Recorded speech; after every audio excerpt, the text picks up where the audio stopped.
you think you're better off alone?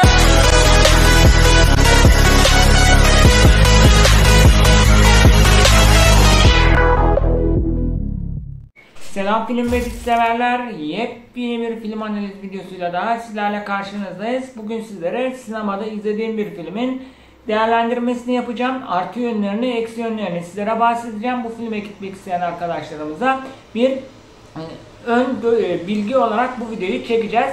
Filmimiz bir diziden uyarlanma. Daha önce dizisinin çekilen ve daha sonra filme uyarlandı, sinemaya uyarlandı ve seri şeklinde devam ediyordu. Filmimiz Geniş Aile 5.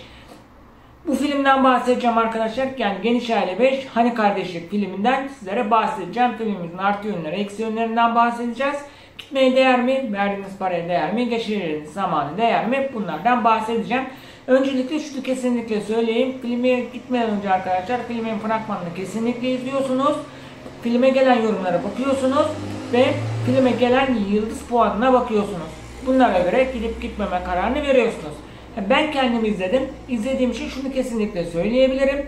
Gitmeye değer, izlemeye değer. Gerek kendiniz, gerek eşiniz, gerek sevgiliniz, gerek nişanlınız, gerek ailenizle gidip gönül rahatlığıyla izleyebilirsiniz. Geçirdiğiniz zamanı değecek, verdiğiniz paraya değecek bir film olmuş arkadaşlar. Evet, Geniş Aile 5 filmini şöyle kısaca sizlere anlatalım.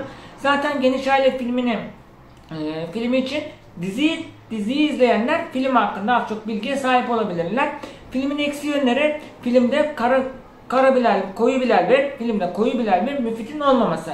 Koyu Bilal ve Müfit, Cevahir ve Ulvi'nin en yakın takıştığı, düşmanı gibi gördüğü kişilerdi. İkisinin birbiriyle, hem Koyu Bilal'in hem de Cevahir'in birbiriyle takışmaları, birbiriyle atışmaları, bir kız için birbiriyle yarışmaları gerçekten keyif veriyordu. İzleyiciler tarafından yorumlarda da bu görülür. Koyu Bilal ve Müfit neden yok? 6. serisi çekilirse Koyu Bilal ve Müfit kesinlikle olmalı.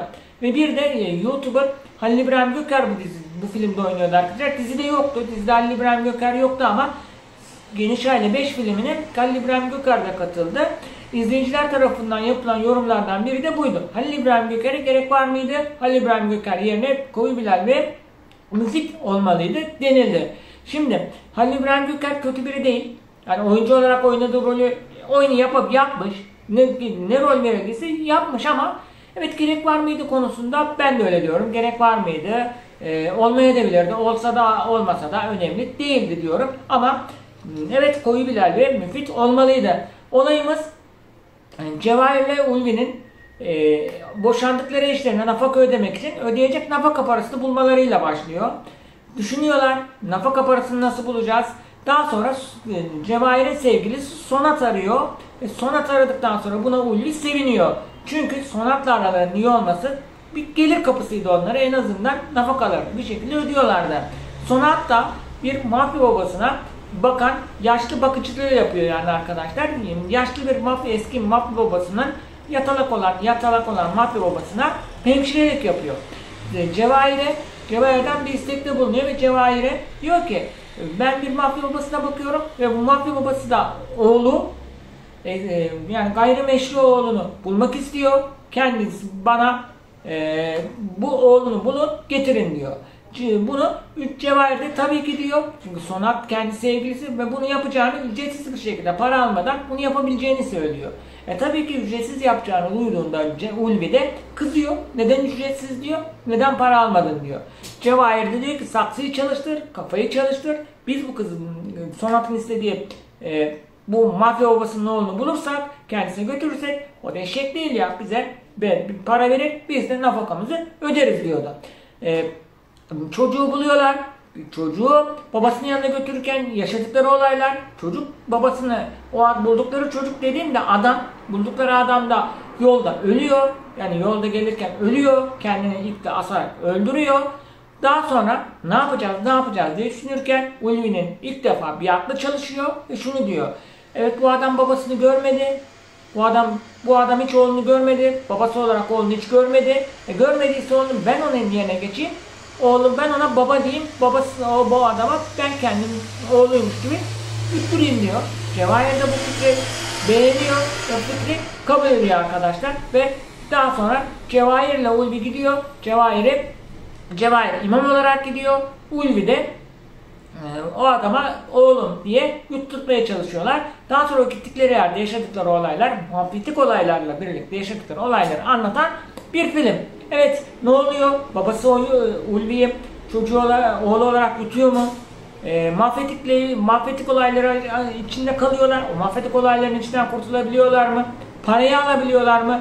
Nafakayı ödeyebiliyorlar mı? Neler oluyor? Hepsini siz film izledikçe görebileceksiniz. Ben kısaca ana konudan bahsetmek istedim. Evet, yine bu filmin en güzel yanlarından biri Cevahir ve Ulvi'nin aralarındaki atışmalar. Cevahir'in Ulvi'ye söylediği o muhteşem sözler. Yani diziyi izleyenler bilir. Cevahir Ulvi'ye çok güzel sözler söylüyor. Bu filmde de o sözleri duyuyoruz. Ama muhteşem yerinde sözleri duyuyoruz arkadaşlar. Yine benim dezavantaj olarak gördüğüm bir görselle ilgili bir dezavantaj var. Cevahir biliyorsunuz dizide de böyleydi, filmde de böyle. Sadece bıyık ve cücük bırakan bir kişi. O taktığı o cücük, takma bir cücük biraz daha yamuk olmuş. Görsel açıdan bir görüntü bozukluğu yarattı ama çok da önemli bir şey değil. Sadece görsel açısından bir sıkıntı oldu. Keşke o cücük olmasaydı, sadece bıyıklı olsaydı daha iyi olurmuş diyorum. Film izleyenleriniz, aranızda film izleyenleriniz varsa beğendi mi? Görüş ve düşüncelerini yorumlara yazarsa sevinirim. Filme gitmeyi düşünenler var mı? Filme gitmeyi düşünenler varsa görüş ve düşüncelerini yorumlara yazarsa sevinirim. Dediğim gibi keyif alacağınız bir film.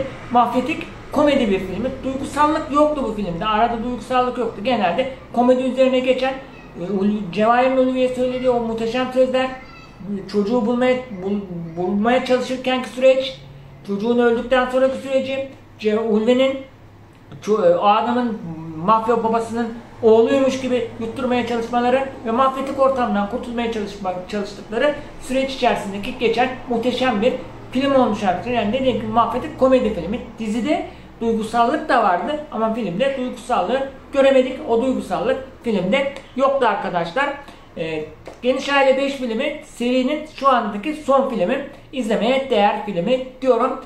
Tabii ki bunun dışında filmde eksiklikler şöyle, gene görsel anlamda silah görüntüleri, hani silahlar var, silah ateş ediliyor, patlıyor ama patlama biraz daha böyle gerçekçi silahmış, yani gerçekten silahtan ateş çıkıyormuş ve patlama oluyormuş gibi olsa daha iyi olurdu ama tabii ki bu silah patlama görseli hem de Cevahir'in cücüğü çok da abartılacak yönden, ya bunlar yüzünden de izlemem denilecek durumda eksiklikler değil arkadaşlar. Evet arkadaşlar, benim anlatmak istediklerim bunlar. Sizler filme gideceksiniz ve filmle ilgili sormak istedikleriniz varsa yorumlara yazabilirsiniz. Cevaplayacağım sizlere. Evet arkadaşlar, bir videonun daha sonuna gelmiş bulunmaktayız. Bana destek için kanalıma abone olup videoma like veya dislike atıp yorum atar bildirim zilini de açarsanız sevinirim. Böyle sinemaya gittiğim filmler oldukça onların da sizlere artı yönlerini, eksi yönlerini, izlemeye değip değmeyeceğini sizlere anlatacağım. Evet arkadaşlar, bir sonraki videoda görüşmek üzere. Allah'a emanet olun. Kendinize dikkat edin. Seviliyorsunuz. Allah'a emanetsiniz.